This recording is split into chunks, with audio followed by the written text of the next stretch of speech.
Hello everyone, welcome back to Let's Play Let It Die. In the previous episode we collected a bunch of materials and started upgrading some equipment. Now I was going over single material floors and it's going to continue to be a thing going further. Now there's floors where you can find guaranteed one type of material, and knowing where these floors are can give you a huge benefit in terms of farming, how quick you can farm stuff. Now I believe the golden elevator up from Ikigara will lead me to aluminium Oli floor, which is the material type I need to upgrade my my metal bat, which is one of the weapons I'll be using through this playthrough. So I'll go ahead and make my way to that floor. Also, in this episode I'll be progressing on the alternate path. Now the game has, it's got its main elevator path you can follow. It also has alternate ways of climbing the tower, alternate paths, and also side elevators, which can, you know, be used. You'd think there would be a shortcut, but they don't really serve as a shortcut, because pretty often you'll need to progress through the main elevator to access the other side elevators. So kind of a weird situation going on there. They never really become the side routes never really get so good in skipping areas. So let's see, are we prepared to go up? Any quests that needs handing in or picking up? Doesn't look like it. So let's get going.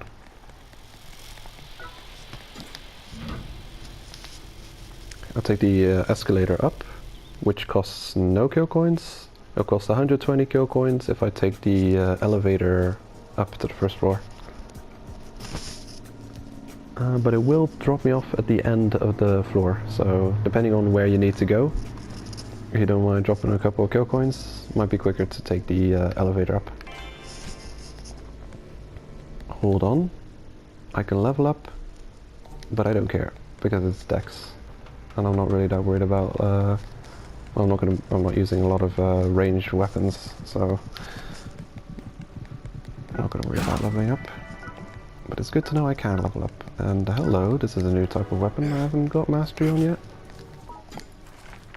So it's a good idea to pick up new weapons you haven't found yet, just to get them unlocked in your picture book. So that is the Magnum, the Glinty Magnum, which is one of the earliest ranged weapons you have available to you. And I believe it's the first weapon you get of which you have an aim function. So the ranged weapons in the game which you can aim down the sights count as a two-handed weapons. Now this is important for a couple of reasons. There's increased damage decals, which will increase damage for two-handed weapons, and even though your character uses this weapon in one hand, it counts as a two-handed weapon.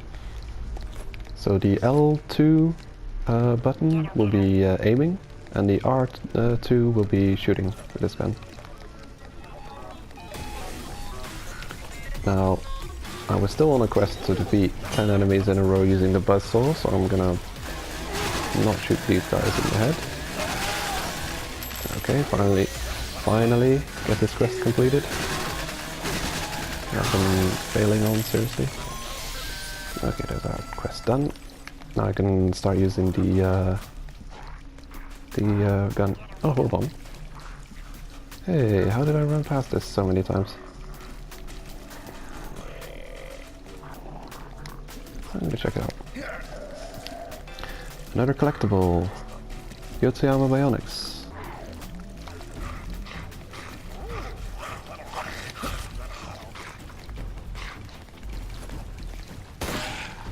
Headshot.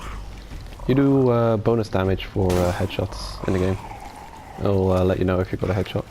Also, it'll let you know if you got a counter. And it was 3 headshots. And remember, you can manually reload your weapon by holding the X button and then pressing R2 or L2. Oops. Well, that was R2. That doesn't work. So I guess I'll have to press L2. Okay, there it reloads. So you have to press the trigger on the side that your weapon's equipped to reload it. Otherwise you end up wasting ammunition. Boom, headshot. Oh, missed. Damn.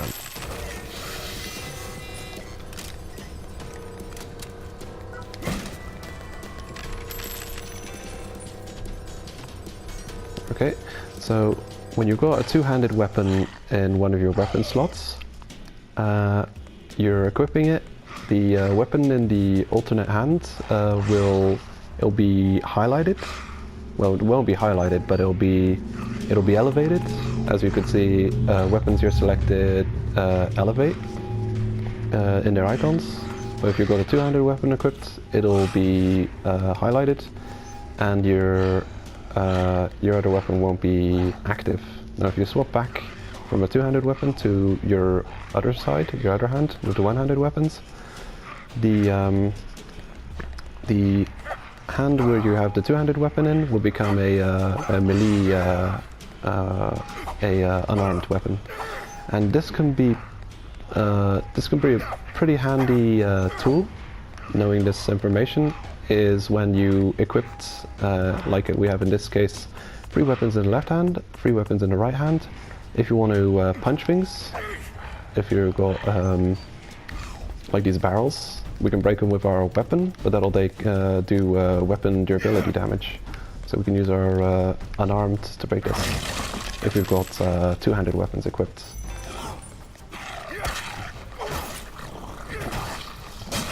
I'm going to continue to upgrade the mastery on the iron bat, as I'll have this as one of my main weapons in the game.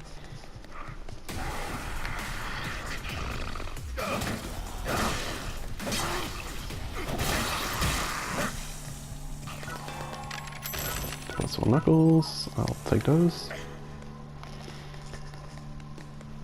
Okay, so this is Wanoki. I may have a quest for this area. I'm just going to check my quest list. Let's have a look. 10 enemies in a row, got that. Use a pickaxe to defeat all enemies in Wanoki. I don't think I'm going to be able to do that. I have a pickaxe, but there are a lot of enemies in this next floor. It's actually quite an intimidating floor. You unlock it by defeating Cohen, but it's quite a nasty location.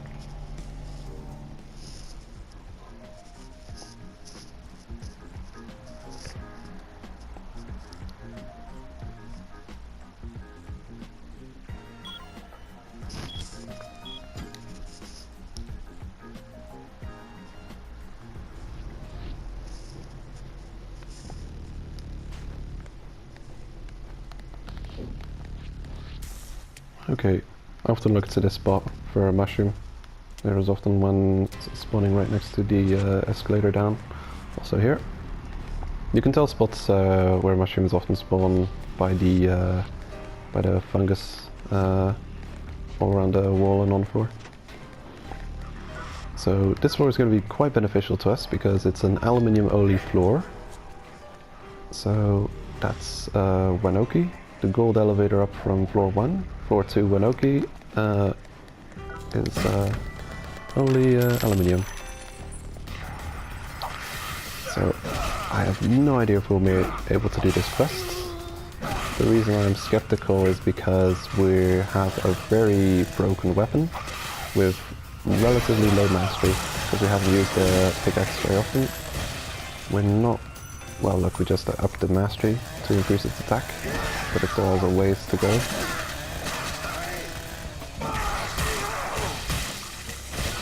Okay.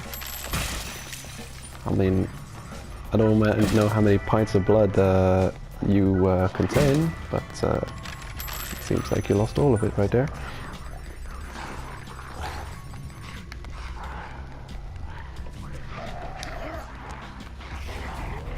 Hello. You missed. Good. Oh shit. Okay. The moment I used my Gore-tastic attack, my weapon broke, and then it registered my my next equipped weapon to do the Gore-tastic with. Oh well. Guess I don't have to worry about getting all the enemies defeated with that weapon. A new blueprint. Nice. Boom. Yeah, that's not so strong. Oh. Uh-oh. Boom.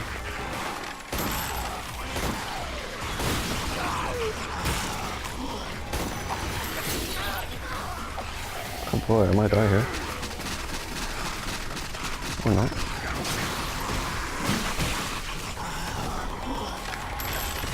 Somehow every enemy on this floor figured out where I was. Friendly fire. Good job.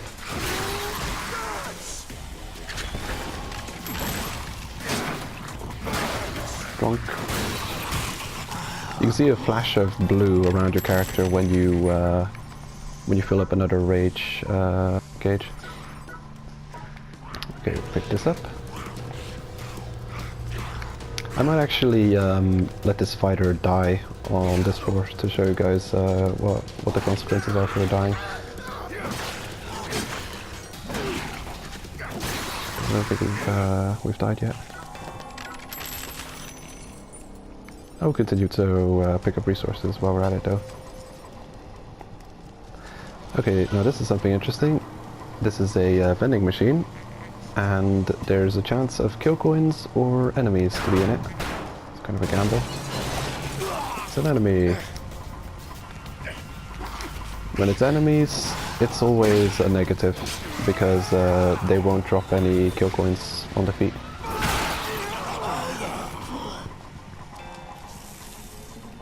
We give experience though. I think I'm gonna leave this guy here. Pick up this collectible. I'll read that later. Oh, a bunch of good resources here. Well, not resources, but like consumables. Yeah, I'm gonna leave this hovering tuber here to kill me later. I'll come back to him.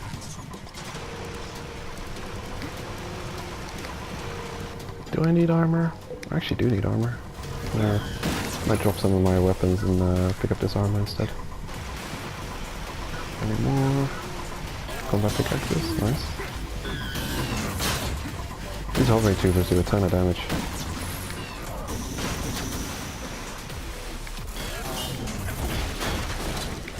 Bam. Grounded. Hovering metal.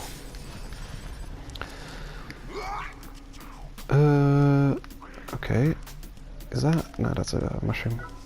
I think I'm gonna run past the next group of enemies and try and pick up all the resources first. Get rid of that. You can always open up the map and look around for if there's any resources nearby. They'll usually show up on their map. Can't see any here.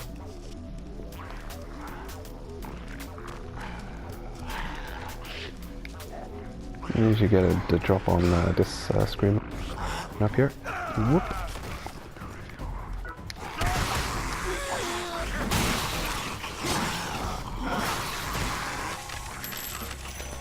Yeah, I was gonna run past you guys, but might not care. Why just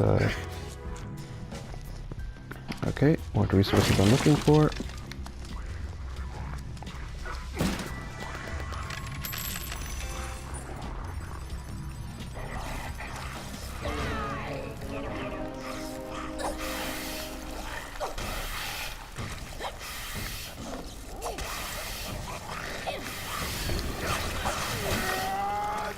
Oh damn. Ah, this is actually a player this time. You can tell by his team being not red Yotsuyama mark. So he's level 20, all-rounder with the mosquito decal, and their name is Namian, something like that. So Namien is their PS4 account name, and their character name is Hester. You can see it above their on their character info on the right. I mean on the left. Nope. Go to sleep. I don't want to die just yet, so I'm gonna try and win this fight. Eat this frog. Now when your enemy is unaware of you and you sneak up on them from behind, you've got the suplex. Good. It's a good amount of damage, especially early on in the game. Gerro-Gerro indeed.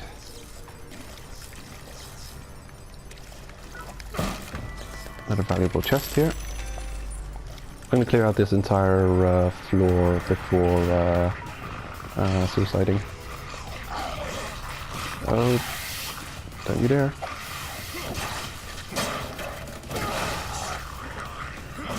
Get off there. Okay. No?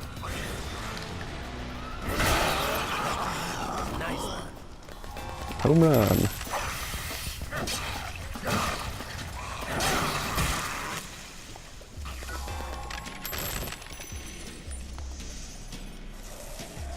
So we've got a fire source here. We can cook our mushrooms and also kill ourselves.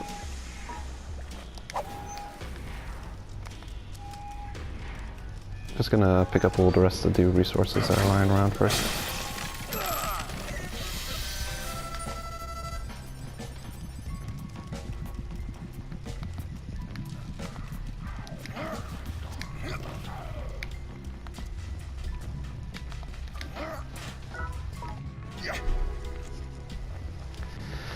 Yeah, the reason I said this floor was intimidating earlier is because of the size of the floor. It's actually one of the larger floors you can encounter from floors 1 to 10 in the DIY area, in DOD area. DOD is short for DIY or die. Oh. I'm gone. Such a large amount of enemies. I don't remember there being this many screens. That's because I got to do much of an effort to kill. Well, it's been a while. Okay, nothing here. It's usually, this is a good place. Well, this is where resources often spawn. Ooh, no memento. I forgot my controller's almost out of juice. Gotta plug it in. Please don't kill me. I'm defenseless. Stop it. Okay, screw you.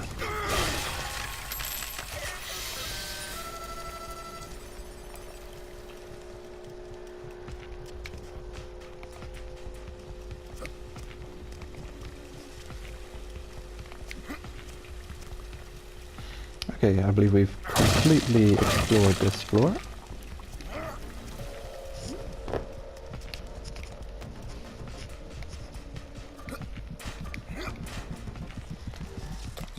And we found a good amount of aluminium scraps, hovering metal as well, and a blueprint. So we found a bunch of resources. We got a blueprint that we don't know yet. Now this is a situation where you would definitely not want your fighter to die. So we're gonna kill our fighter and see what happens. Let's stand in fire. This is always an easy way, an easy out. So we're on floor 3, floor 2, Wanoki.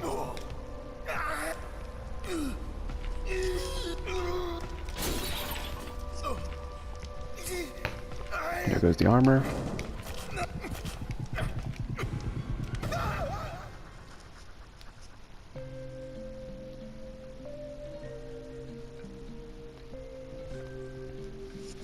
Are you in pain? Of course, you did die after all. I think dying is pretty awesome, though. sorry. Let me introduce myself. I am in charge of insurance sales in the Tower of Barbs. My name is Kiwako Seto, and I work for Direct Hell Insurance. Many people die in this tower in countless numbers in cruel and unusual ways. And we, at Direct Hell Insurance, are here to support those on the brink of death. Now, allow me to explain our insurance plan for you.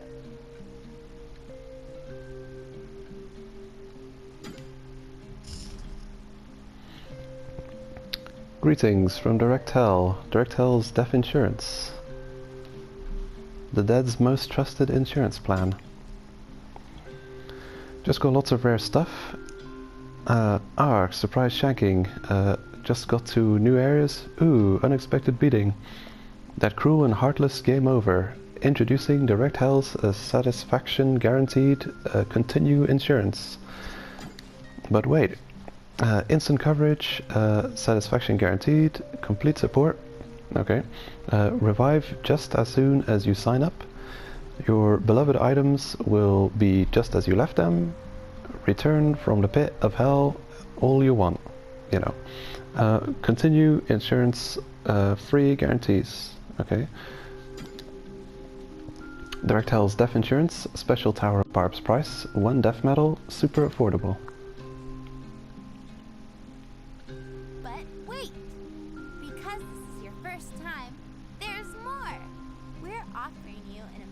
Insurance package completely free.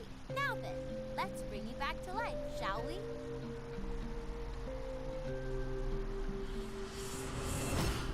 Okie dokie. I forgot about this part. Get out of there, get out of there. Okay, we have a brief moment of invincibility and invisibility while you come back from a death. And we got a new mail. Let's check it. Hook up a new ones. Majin tips. Kiwako Seto. Yeah, Uncle Def. The Direct Hell girl. Dear Senpai, it's me. Phew, you just resurrected okay, huh? Once you die in this game, it's quite tricky to revive you. See, we have to ask Miss Seto, a company agent. She represents a Continue Insurance company and also runs the Direct Hell Express. There should be a mail from her with the details. She's also got a damn fine scooter. Miss Seto, her hobbies, taking photos. You get the idea. You can use the insurance to revive, but take care, alright? Well, there you have it. So when you die in the game, they will give you the option, they'll give you 2 options.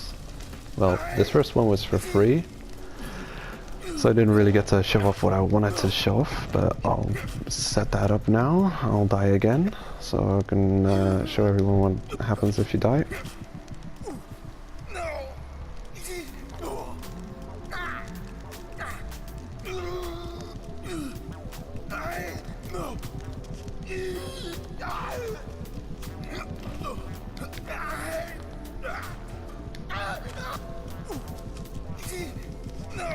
There's no full damage available, so I'm gonna have to stand in the fire for a bit.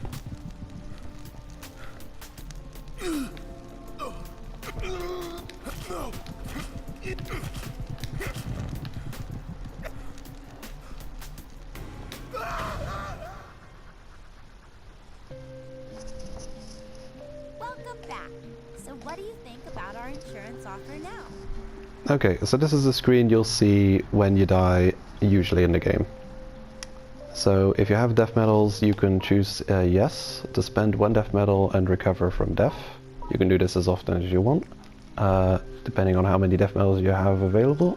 Bear in mind, death medals are the real money currency in the game, which is a free-to-play game. So yeah, you can buy death medals for real cash, and that'll revive you.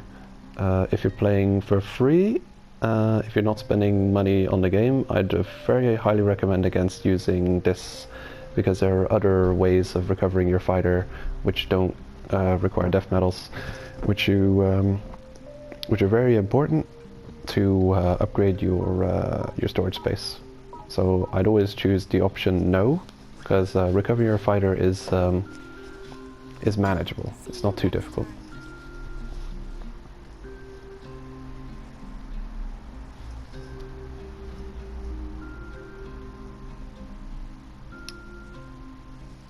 So there you can see my fighter getting up the last second there, which shows that he's coming back to life, but as a mindless zombie, and is Haterfying now.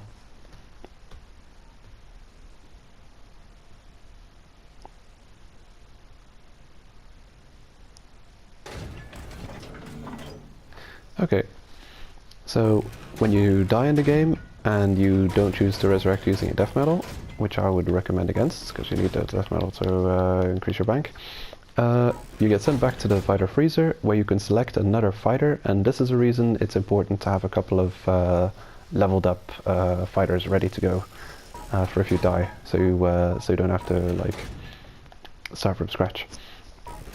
And this is the on the top right, top middle of the screen, you can see the icon is changed from a active fighter to a fallen down and broken fighter, and they count as Haterfied. It says they're Haterfied. It shows you which area of the game, which floor they're on, and also when they're in this state, you can choose to bring them back to life, but it will cost death metals to recover them. So if I choose salvage request, the Haterfied fighter will be rescued. I would say yes, and it will cost me 5,000 kill coins to recover them, which is it's relatively expensive, but the amount of kill coins it costs to recover your fighter is usually, especially for the first at least the first half of the game, very manageable. It's quite easy to get the kill coins you need to get your to recover your fighter. Now, if we don't recover our fighter yet, but you select a different one, you'll notice on the map they've added an icon. It says "My Hater" in the tooltip. So that's your Haterfied fighter, which is on this floor. So if I were to use my second fighter and go up to floor 2, Wanoki, I'd go back to that floor. The Hater I would find is, just as they show off in the very start of the game tutorial, is me.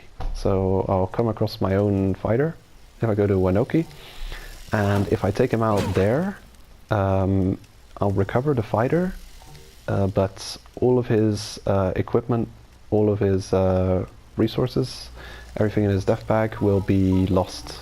So you essentially reset your fighter almost to complete zero. Everything is reset except for the level they have acquired. So if you've got the kill coins and you've got good resources on your downed fighter, I recommend highly salvage, and then they'll come back with all of their resources available. There he is. And they'll still give you all the kill coins and spliffium that they've recovered. Fighter settings, yeah, he's still got all his stuff. That's going to be it for this episode. Guys, see you on the next episode.